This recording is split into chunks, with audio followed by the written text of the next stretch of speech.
Alrighty, so let's talk about Confucian leaders. Confucian leaders believed that humans were ruled best by their families through filial piety.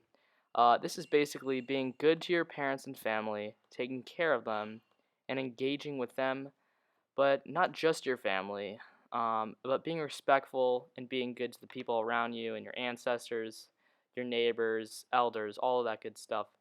Um, they didn't believe that they needed one leader or one ruler to lead over all of them. So yeah, they live by showing love. Confucianism emphasizes order and bureaucracy, meaning that you are supposed to follow directions, work hard, and listen to your supervisors, elders, and parents. Okay, so Buddhist monks. Buddhists were very, very different from the Confucianists. They originally came in from Asia, from India, along the Silk Road, sent by Mauryan Emperor Ashoka. So the Buddhists believed that one should be detached from our world and other people. They didn't care about meritocracy, the idea that if you work hard, you will improve your life. They believed that if you just lived a certain way and tried to achieve Zen, you would improve your life and reach nirvana. Like the Confucianists thought that if you worked hard and you achieved certain goals, then that would be achieving, then you would live your life the best way. The Buddhist monks just wanted to pray all day, and they thought that if they did so correctly, then they would live the best life possible. Alright, so the Buddhists and the Confucians, very different. So obviously they weren't going to really like each other. They're two different things that people are trying to live by, and they, want as many people as they can as part of them. Obviously the Buddhists, they wanted to detach from people interaction. So when the Confucians wanted to trade, they wanted people to be motivated by work and, on a schedule doing things. And I mean, the Buddhists were just praying, trying to reach nirvana.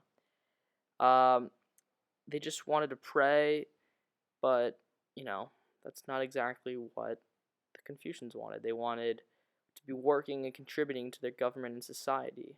Um, One thing that got the Confucians upset was when the wealthy Buddhists would donate land to the monasteries, which annoyed them because it annoyed their government because those monasteries didn't have to pay taxes.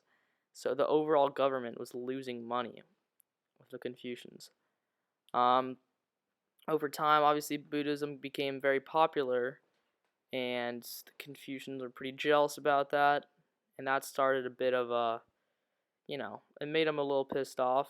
Um, they just refused to trade with people. That's not what they wanted to do, but like they'd still interact because they'd separate into these smaller groups in China, like Theravada, Mahayana, and the Tibetan. These groups would tell people if they just followed their rituals and said their prayers, they would reach nirvana. And a lot of people were attracted to that. So over time, there were all these different forms of Buddhism. Um, and it really spread it after this, and fewer were Confucian.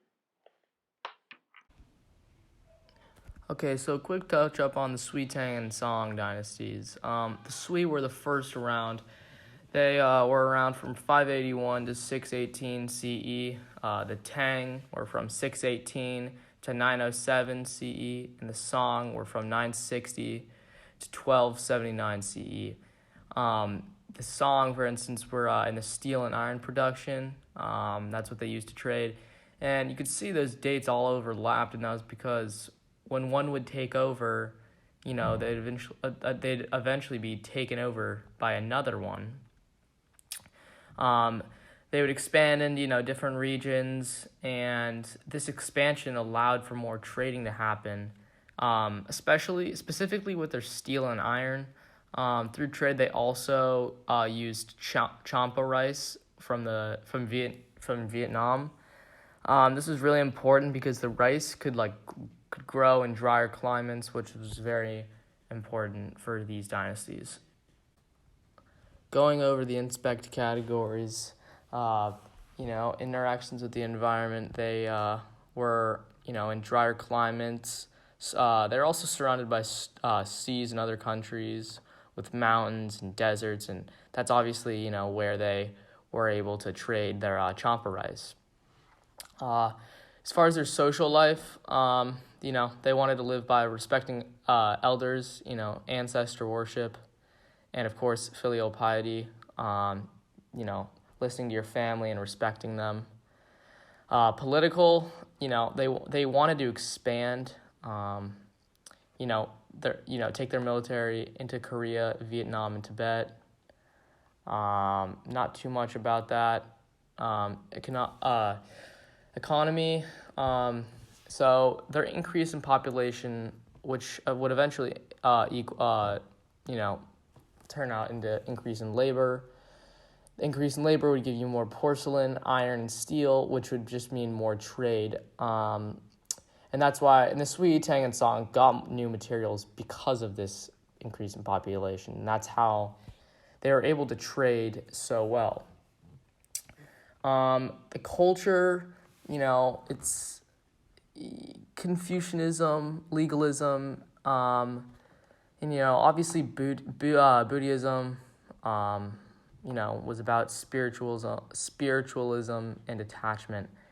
There obviously was not much technology back then. So yeah.